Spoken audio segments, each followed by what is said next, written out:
Quando fala-se de geração de Flamengo, fica nessa disputa agora de 2019 para frente, a de 80 com o Zico e etc.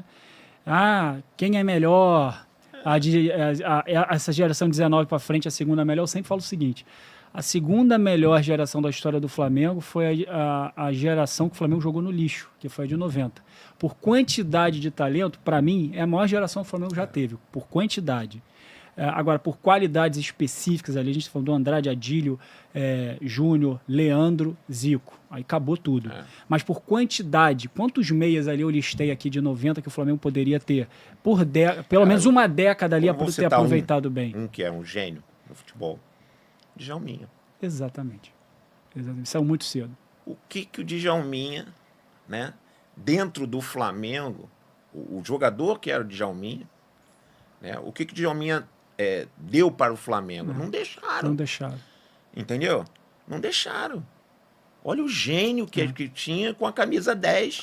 Logo depois, depois do Zico, cara, o Djalminha é um gênio, cara. Um gênio. E uma pressão que você tem um problema político, financeiro, o Flamengo muito mal administrado naquele período, essa que é a verdade, e a necessidade de ser uma geração sucessora da geração mais vencedora da história do clube. Só essa pressão.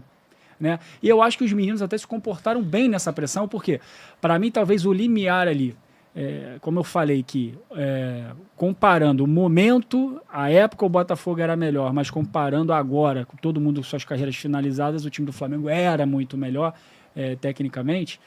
Quando a gente fala, para mim, uma partida que eu nunca esqueço, a gente está falando do bastidor dela, para mim foi uma das melhores partidas que eu vi do Flamengo jogar e foi a derrota que eu mais senti na história minha como torcedor do Flamengo, foi aquela Supercopa dos Campeões que a gente perde para o São Paulo no Morumbi. Foi 2-2 aqui, né?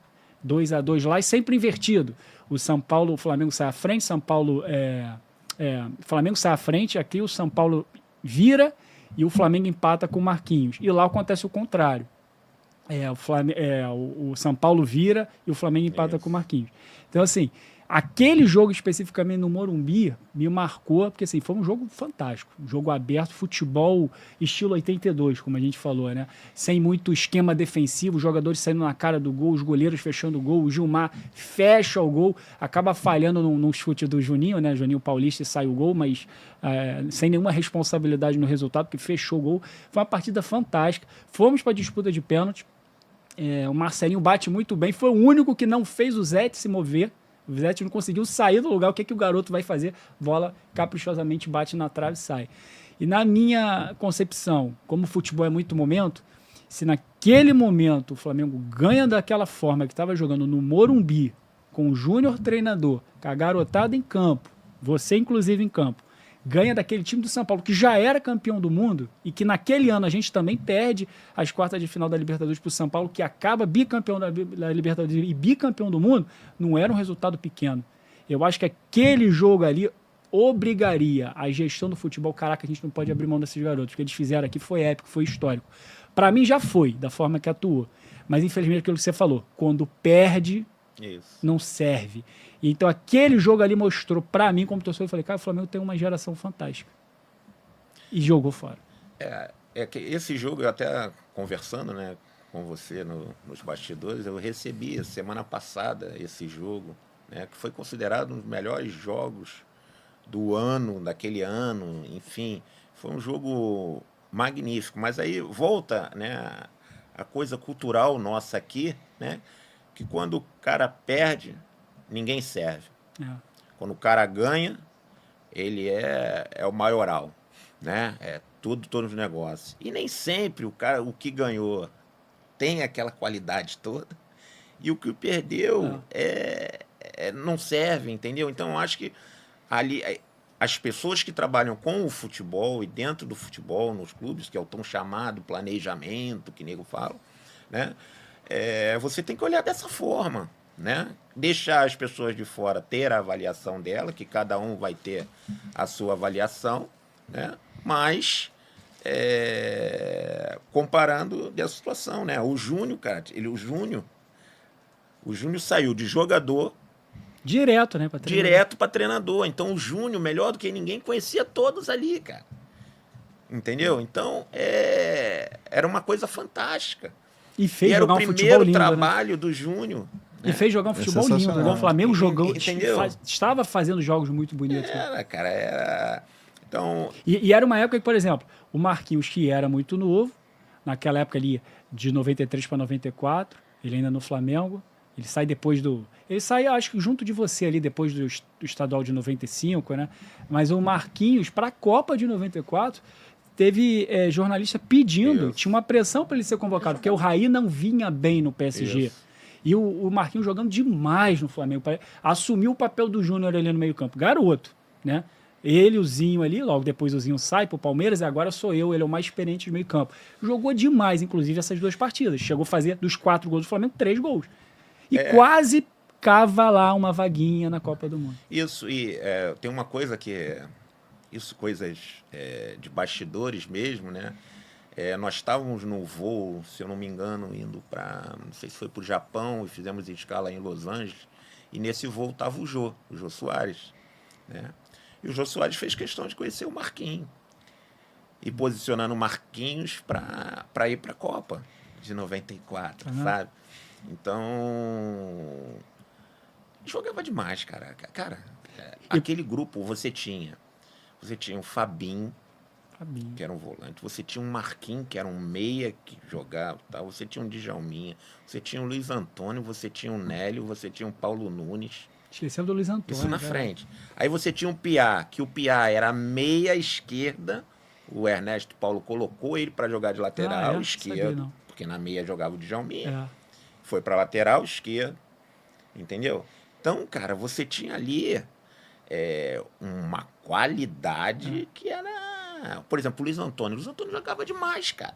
Jogava com as 2 pernas, jogava demais. E no Flamengo não tem essa condição, mas era um cara que jogava demais. Mas muito por essa questão que o Léo trouxe.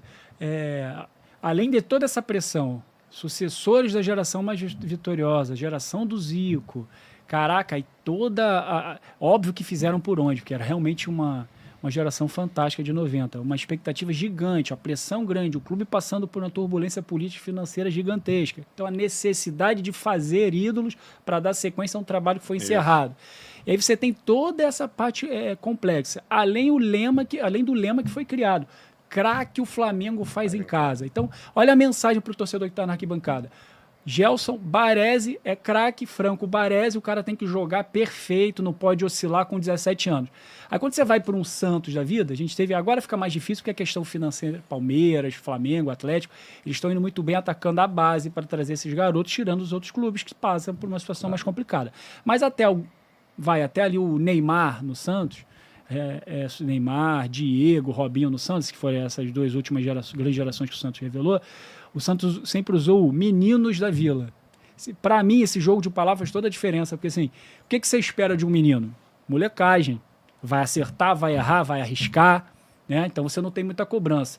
Agora, quando esse mesmo menino do Flamengo chega no profissional e fala craque o Flamengo faz em casa, eu já penso o seguinte, se pegou a 10 é o novo Zico, se pegou a 8 é um novo Adílio, e por aí vai. Então a pressão é sempre maior. A gente acaba ocasionando isso e acaba como acontecendo no caso do Luiz Antônio, um jogador com extrema qualidade que acaba queimado por isso, por a pressa de achar que o garoto já tem que estar obrigatoriamente pronto. O Serginho, lateral esquerdo. Mesma coisa. O Serginho, lateral esquerdo, ele saiu do América de Três Rios, se eu não me engano, e foi no Flamengo. O Serginho jogou 45 minutos. Uma bola que atravessou, lançou para ele, que ele foi dominar, a bola passou por baixo da perna dele. Ele não serviu mais pro Flamengo. E quem não... Serginho... E era o Serginho, lateral esquerdo. Isso. São Paulo, Milan. Exatamente. Quem não lembrar, Serginho, São Paulo, Milan, vocês vão lembrar de quem é o Serginho. A década lateral esquerdo do Milan. Né? Então, assim, cara, são vários nomes que o Flamengo foi queimando ao longo do tempo, justamente por isso. Eu acho que é um lema que cria uma pressão muito grande. O E a pressão né, a mesma coisa. Exatamente. A do Alanzinho foi... Além dessa questão, o treinador chega... imagina, eu sou um gestor... Fui à empresa, contratado, assumi uma equipe. Eu primeiro vou conhecer essa equipe. Eu vou chegar e falar, não quero trabalhar com esse, nem com esse. Calma, você não sabe nem quem é.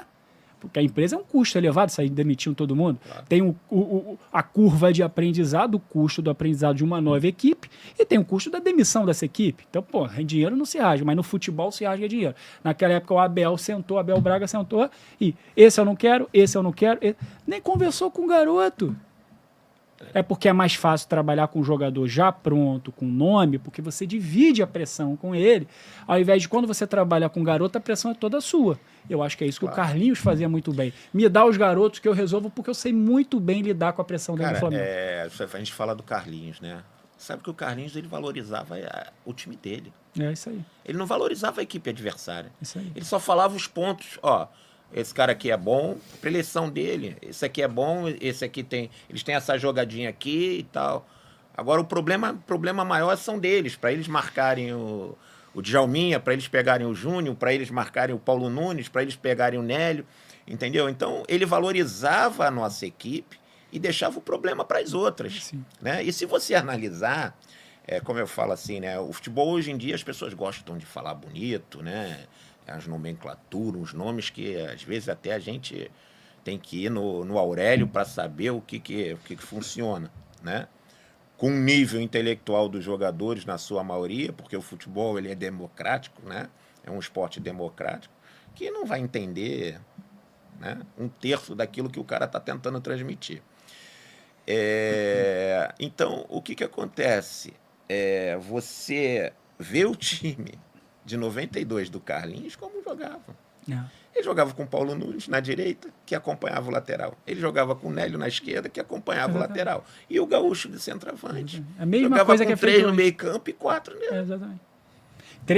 Três no meio campo sem nenhum volante, esse marcador. Pegador. Porque o Todo mundo Idemar, jogava. fazia muito o papel que o... E por sinal... Muito bem. Muito bem é o papel que o De La Cruz faz hoje, que é sair rápido com essa bola e distribuir o jogo. E ele tinha uma jogada na esquerda que era fantástica, formiguinha atômica, né? Era o Piá dava a bola para... o Zinho dava a bola para ele, o Piá já passava, ele nem olhava, ele já jogava de primeiro no fundo, porque você já sabia que o Piá estava ali. Era um time que se entendia muito bem. Né? E tinham três cérebros ali no meio campo. Primeiro o Júnior, o Zinho e depois o Idemar, que o Idemar naquela época era o volante moderno que falam hoje em dia. Isso. Só que ele não tinha o vigor físico, né? Então aí as pessoas vão, o cara inventou, o cara... Exatamente. O Zagallo mesmo, na Copa de 70, ele foi arrumar espaço para quantidade de craques jogarem, meu amigo. Que é o grande mérito do falou, Jesus. Meu né? amigo, eu não posso deixar craque no banco, concorda? Eu vou ter que arrumar. Vamos fazer o seguinte, vocês dão um jeito aí e tal, e vambora. Todo mundo e vambora. Encaixa e vamos nessa, entendeu? O problema é do adversário em marcar vocês.